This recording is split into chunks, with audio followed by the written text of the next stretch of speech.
102 पाठ 14 खानपान की बदलती तस्वीर।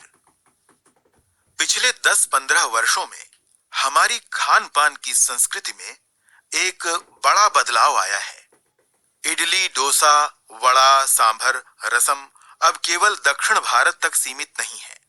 ये उत्तर भारत के भी हर शहर में उपलब्ध हैं और अब तो उत्तर भारत की ढाबा संस्कृति लगभग पूरे देश में फैल चुकी है। अब आप कहीं भी हों, उत्तर भारतीय रोटी दाल साग आपको मिल ही जाएंगे। फास्ट फूड यानी तुरंत भोजन का चलन भी बड़े शहरों में खूब बढ़ा है। इस फास्ट फूड में बर्गर, नूडल्स जैसी कई चीजें शामिल हैं। एक जमाने में कुछ ही लोगों तक सीमित चाइनीज नूडल्स अब संभवतः किसी के लिए अजनबी नहीं रहे। 2 मिनट्स नूडल्स के पैकेट बंद रूप से तो कम से कम बच्चे बूढ़े सभी परिचित हो चुके हैं। इसी तरह नमकीन के कई स्थानीय प्रकार अभी तक भले मौजूद हों, लेकिन आलू चिप्स के कई विज्ञापित रूप तेजी से घर घर में अपनी जगह बनाते जा रहे हैं। गुजराती ढोकला गाठिया भी अब देश के कई हिस्सों में स्वाद लेकर खाए जाते हैं और बंगाली मिठाइयों की केवल रस भरी चर्चा ही नहीं होती, वे कई शहरों में पहले की तुलना में अधिक उपलब्ध हैं। यानी स्थानीय व्यंजनों के साथ ही अब अन्य प्रदेशों के व्यंजन पकवान भी प्रायः हर क्षेत्र में मिलते हैं और मध्यम वर्गीय जीवन में भोजन विविधता अपनी जगह बना चुकी है। पृष्ठ संख्या 103। कुछ चीजें और भी हुई हैं। मसलन अंग्रेजी राज तक जो ब्रेड केवल साहबी ठिकानों तक सीमित थी, वह कस्बों तक पहुंच चुकी है और नाश्ते के रूप में लाखों करोड़ों भारतीय घरों में सेंकी तली जा रही है। खान पान की इस बदली हुई संस्कृति से सबसे अधिक प्रभावित नई पीढ़ी हुई है, जो पहले के स्थानीय व्यंजनों के बारे में बहुत कम जानती है, पर कई नए व्यंजनों के बारे में बहुत कुछ जानती है। स्थानीय व्यंजन भी तो अब घटकर कुछ ही चीजों तक सीमित रह गए हैं।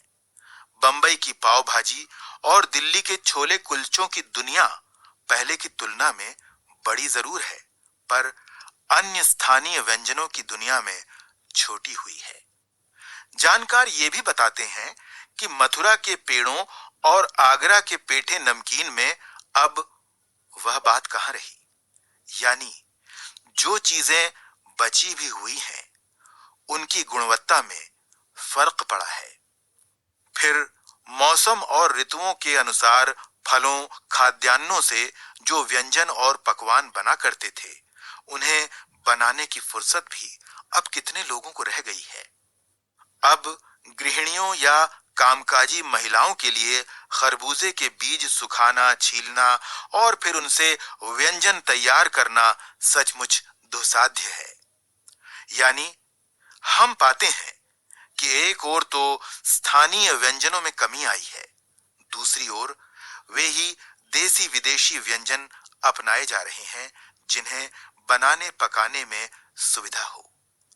जटिल प्रक्रियाओं वाली चीजें तो कभी कभार व्यंजन पुस्तिकाओं के आधार पर तैयार की जाती हैं।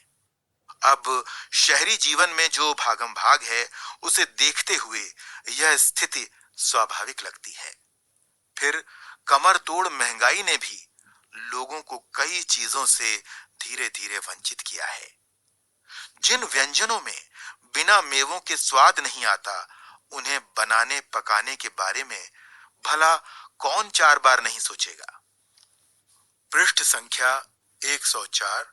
खान पान की जो एक मिश्रित संस्कृति बनी है, इसके अपने सकारात्मक पक्ष भी हैं। गृहिणियों और कामकाजी महिलाओं को अब जल्दी तैयार हो जाने वाले विविध व्यंजनों की विधियां उपलब्ध हैं। नई पीढ़ी को देश विदेश के व्यंजनों को जानने का सुयोग मिला है।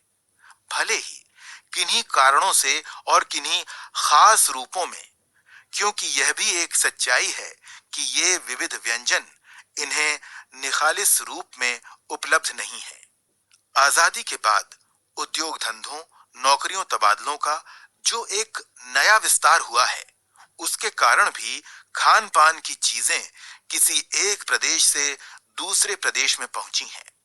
बड़े शहरों के मध्यम वर्गीय स्कूलों में जब दोपहर के टिफिन के वक्त बच्चों के टिफिन डिब्बे खुलते हैं, तो उनसे विभिन्न प्रदेशों के व्यंजनों की एक खुशबू उठती है। हम खान पान से भी एक दूसरे को जानते हैं। इस दृष्टि से देखें तो खान पान की नई संस्कृति में हमें राष्ट्रीय एकता के लिए नए बीज भी मिल सकते हैं। बीज भली भांति तभी अंकुरित होंगे जब हम खान पान से जुड़ी हुई दूसरी चीजों की ओर भी ध्यान देंगे।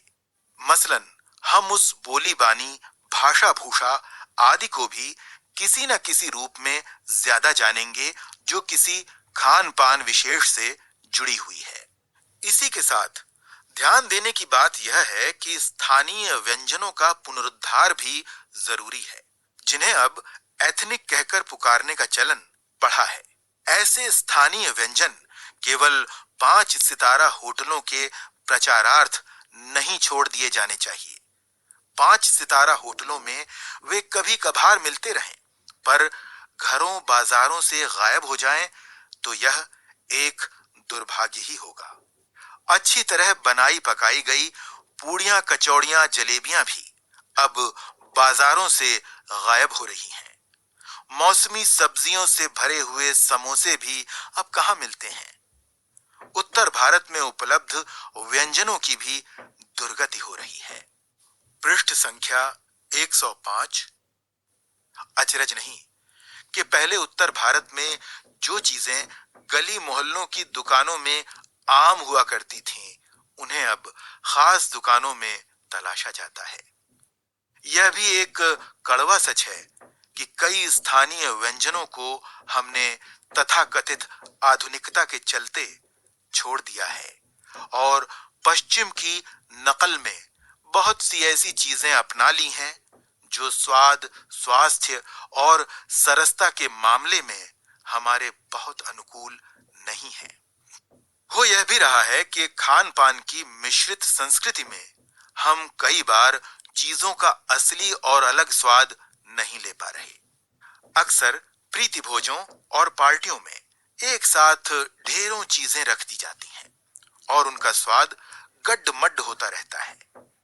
खान पान की मिश्रित या विविध संस्कृति हमें कुछ चीजें चुनने का अवसर देती है। हम उसका लाभ प्रायः नहीं उठा रहे हैं। हम अक्सर एक ही प्लेट में कई तरह के और कई बार तो बिल्कुल विपरीत प्रकृति वाले व्यंजन परोस लेना चाहते हैं।